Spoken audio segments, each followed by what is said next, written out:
Oh man, it's arguably the greatest duet ever recorded. I think it is. And well, it almost didn't happen. First of all, the iconic bass riff that galvanized this song, it was forgotten after the musicians took a dinner break. They couldn't remember it. Then one of the superstars almost blocked this record from coming out altogether because he was unhappy with it. The unorthodox structure of this duet came from the legendary band and a visionary icon getting in separate vocal booths and singing improv without hearing what each other was singing. In the end, it all fit together like a glove. Then it wasn't even a hit in America until the famous bass riff was stolen by a rapper a decade after it was released, reminding everyone of its sonic brilliance. You're going to love this one. The story, it's too good to be true, and yet it is. It's coming up next on Professor of Rock. Hey music junkies, Professor of Rock, always here to celebrate the greatest artists and the greatest songs of all time. I tell you what, if you want to be a part of the music community that curates the best of the rock and roll era through interview, through stories, through history, subscribe below right now. Click the bell to know when our new videos are out. We do this virtually every day. To get even more content and to become an insider beyond the interview, make sure to check us out on Patreon. Now it's time for another edition of Number One in Our Hearts, where we go behind a song that was so phenomenal, it should have been a number one hit on the Hot 100, but for reasons that we talk about in this commentary, it came up short. We also talk about why it's so beloved. You know, whenever you have two legends that come together for a song or two, it can be life-changing. I mean, George Michael and Aretha Franklin on the number one hit, I Knew You Were Waiting for Me.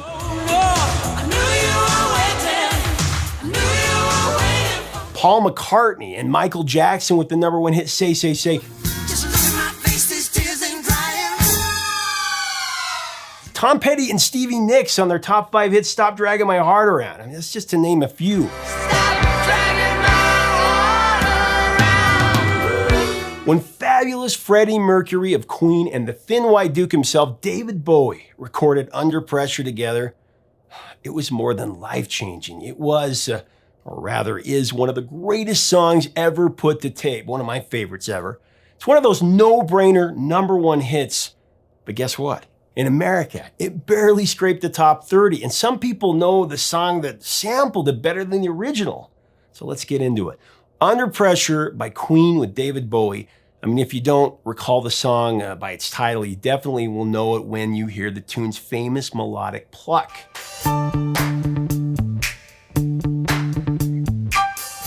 The story of how this irresistible riff and the complete track was invented is about as amusing and bizarre as they come.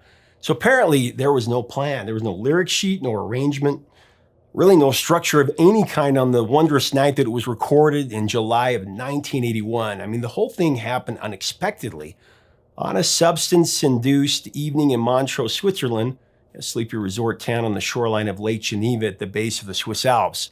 So I'll set the stage for us. The 4 members of Queen, they were in Montreux working on material for a new album, and they loved everything about Montreux, so much so that they actually bought Mount Recording Studios in Montreux in '79, and they made it their home away from home. But by sheer coincidence, David Bowie was nearby to record the title track for the movie Cat People, and when Bowie heard Freddie and the guys were basically next door, he dropped in to say hello and hang out a bit. And he also brought a bounteous supply of cocaine with him to share with his friends. With Bowie in the house and the intoxicants flowing steadily, the all-star coterie decided to get creative. The band asked David to do background vocals for a song titled Cool Cat, but they scrapped the session because Bowie was unhappy with his performance. And so the guys started to mess around. They're playing cover tunes, including Bowie's original composition, All the Young Dudes. It was famously cut by Mott the Hoople.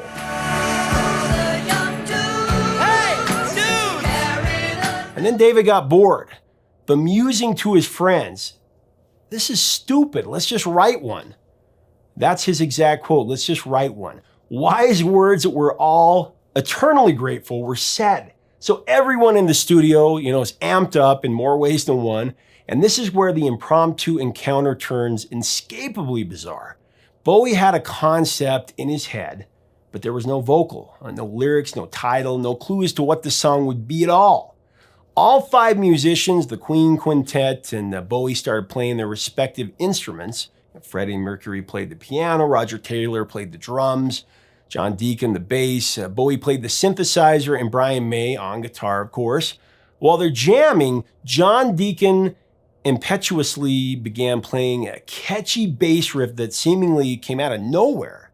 The riff was not used in the rough Feel Like track, what they started the session with. As Queen's co-founder Roger Taylor tells it, Deacon, who everyone called Deke, kept playing the bass riff over and over.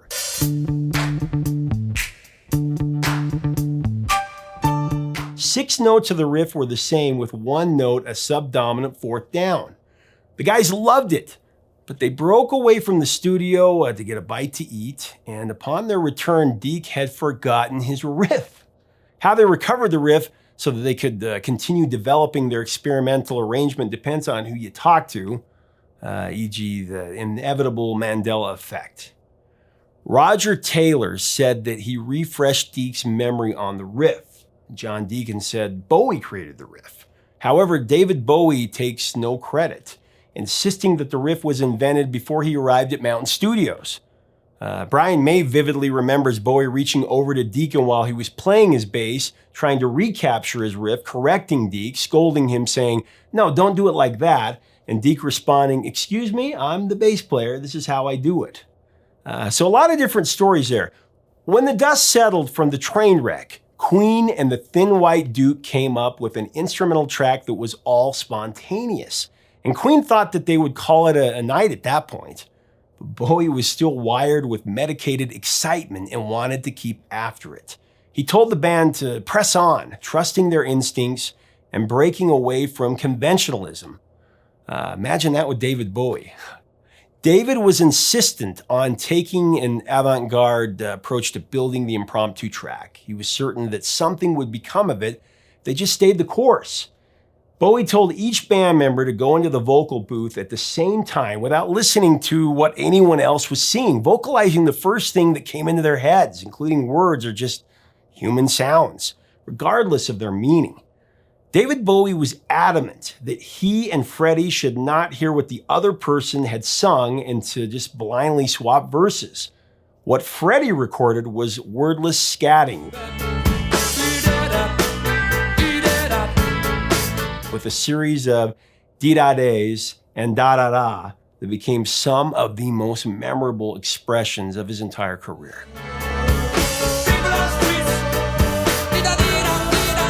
David Bowie, on the other hand, belted out sentences with strange syntax. Pressure, pressing down on me, pressing down on you, no man asked for. Under pressure that burns a building down.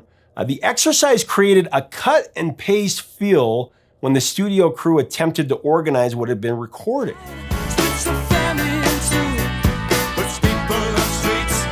It's kind of like what Michael Stipe did when R.E.M. was recording Murmur. When the gang finally departed deep into the night or very early in the a.m., they left with a rough mix of the jam and jumble session, provisionally naming it People on Streets because that specific line had been sung in the recording. Bowie soon wanted the title of the track changed to Under Pressure, another phrase that was sung in the mix. He also made a demand in the face of producer Reinhold Mack that he be present at the mixing of the record. Actually, Freddie and Mercury had to hurry back down to the studio to help mediate between Bowie and Mack before things got too heated. There was even talk of David Bowie trying to block the song's original release. Rock's iconic chameleon, colorfully manifesting his reputation as a forceful artist to work with. Freddie Mercury, who was also notorious for imposing his will in the recording studio, challenged David Bowie's bravado in the vocal booth, actually. Freddie disagreed with Bowie's direction and he pushed for more structure. So can we just pause for a moment and relish in this moment? Freddie Mercury and David Bowie in a creative incubator together.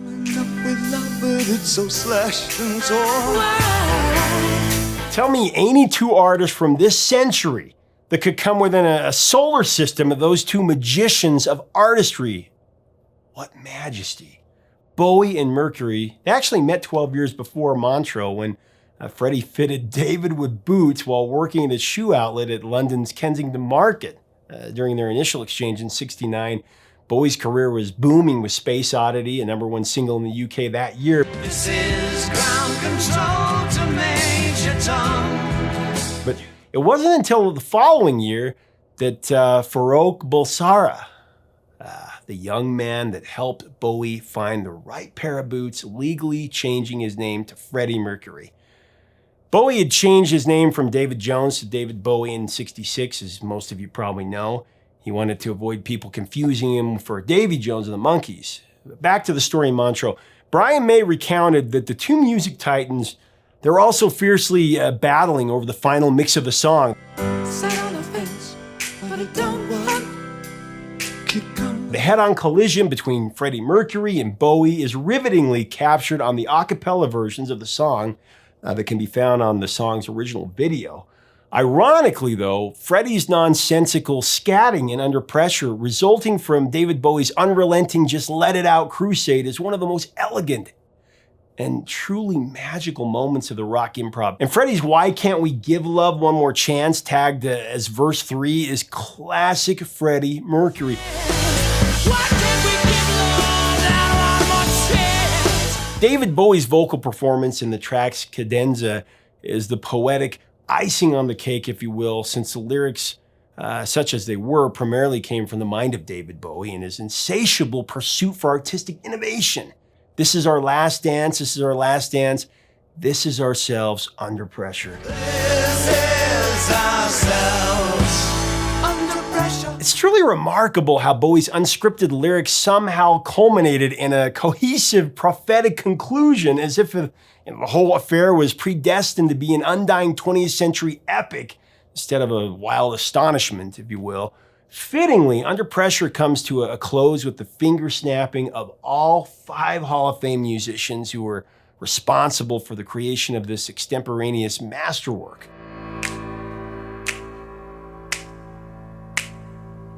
A perfect pop song that leaves you awestruck and really in tears. How can the heart take such a sensational performance? It scarcely can, really. Soul-strengthening, mind-rapturing. It is one of the true musical masterpieces of that spectacular year of 1981, or any year. Released as a single in late '81, Under Pressure shot to #1 in the UK. But in the US, the growth of the song stalled at number 29 on the Hot 100. I've never understood how it could stall at 29. It doesn't add up. It's the 8th wonder of the world, really. I mean, regardless of its chart position, fans and rock historians rightfully held the song as one of the greatest collaborations of the rock era. By the way, the #1 song that week was Physical by Olivia Newton-John. It would spend 10 weeks at #1. Could it just give one of those weeks to Under Pressure? I think it could.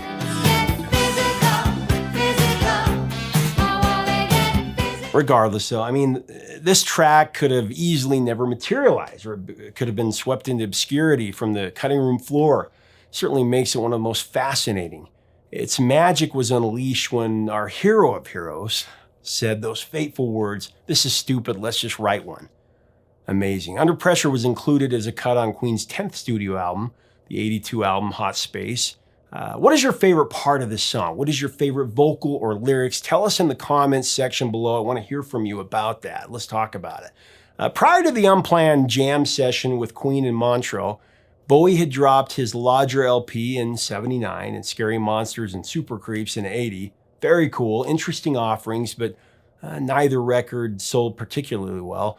A year after the release of Under Pressure, Bowie began working on a new album, though, that would be the biggest commercial hit of his career with the LP Let's Dance, released in 1983, selling well over 10 million units around the world, and really showing the young bucks of the '80s how it's done, with 3 major hits, including the title track,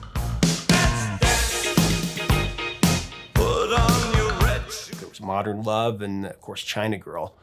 Bowie elected not to perform Under Pressure in any public forum until the 1992 Freddie Mercury tribute concert, where he performed an amazing rendition of the song with Annie Lennox. She sang Freddie Mercury's parts. John Deacon's addicting tongue-dancing ditty in Under Pressure has become certainly one of the most recognizable pop culture jingles. The September 2005 edition of online music magazine Stylus singled out Deacon's bass riff as the best in popular music history, and it captivated a massive generation of new fans when it was unabashedly sampled as the hook for the mega chart-topping pop smash Ice Ice Baby by Vanilla Ice in 1990. Vanilla Ice has been coy in the past about sampling the riff, but in an interview that I did with him, he was quite open about it, actually. When I was going through the records of my brother, I saw that Queen record, man, and I was like, man, this group is funky, and they rock, and every single song is just so much passion bleeding through that record.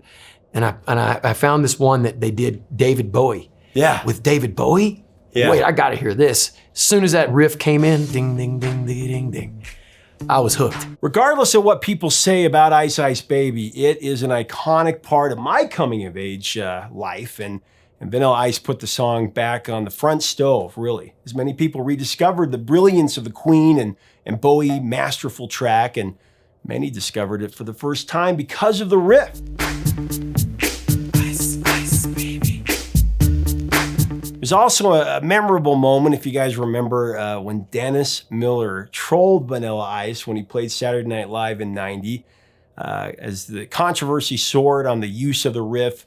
After Vanilla Ice performed Ice Ice Baby on SNL after a commercial break, Dennis Miller, who usually opened his Weekend Update segment with Layla by Derek and the Dominoes, he opened it with the original Under Pressure by Queen. Talk about trolling the man. Under Pressure has been used in numerous films. It was 40 Days and 40 Nights in 2002, The Girl Next Door in 2004, and Grosse Point Blank in '97. The use in Grosse Point Blank is actually one of my favorite uses of a song in a movie ever. It's just perfect. John Cusack, of course, involved in quite a few great movie music moments, if you will. Of course, the most famous where he's holding up the boombox with In Your Eyes blaring. We've talked about that. But just as powerful to me is when Queen and David Bowie's song brandishes the perfect moment of a scene where Cusack is portraying professional killer Martin Blank in Grosse Point Blank, where Martin is at this class reunion with his old flame played by Minnie Driver, where he's struggling with... Your problem, part of the thing that's making you so miserable is the angst over killing a lot of people. Martin has a moment where one of his classmates hands him her baby, and he finally understands the meaning of life.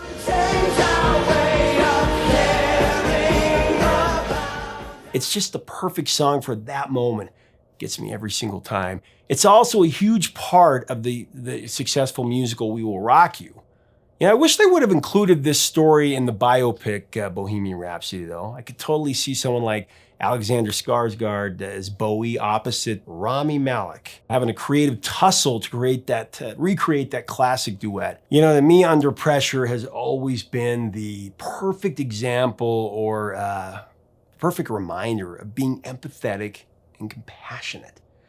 It's not a song as much as it is a mirror of human reflection. The endless passion of the two leads, Freddie and Bowie, in perfect unison reminds us of that human frailty that exists.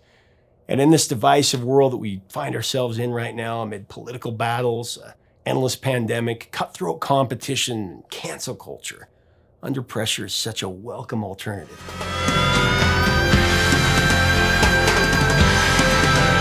As Freddie pleads with us in verse 3, can't we give ourselves one more chance? Why can't we give love that one more chance?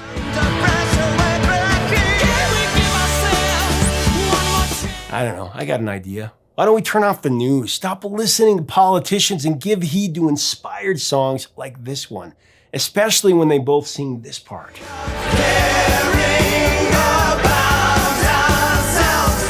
Love dares you to care for people, to care for each other. Kindness. It's not too late. Love dares you to change our way of caring about ourselves.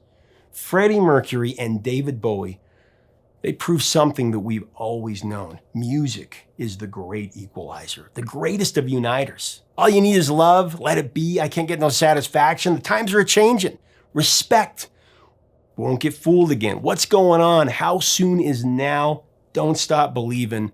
Under Pressure. These songs and others like them, they light a fuse within our soul to fight for what's right, to stand for something, to care for each other.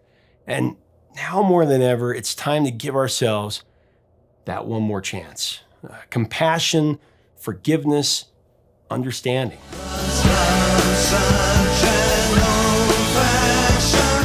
Under Pressure by Queen and David Bowie. Truly a song for our times. That's why it's number one in my heart. What about you?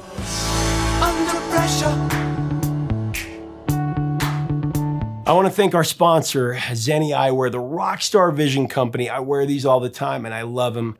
Get your own pair with your own signature look. You choose it. You see how you look before you even order. For less than a vinyl record, you can do that at zenni.com. I'll tell you, I love you guys. Leave us a comment below about this song, about Queen, about David Bowie, and your favorite part of the song. I really want to hear that. If you like this video, I do invite you to subscribe to be a part of this celebration of music. To get a shirt like the one I'm wearing, or to get Queen, or even Bowie's music on vinyl, or to get a record player to listen to it the right way, click on our Amazon links below. And check us out on Patreon to be one of our insiders. Help us keep the music alive. Until next time, 3 chords and the truth, my friends. Stay safe out there.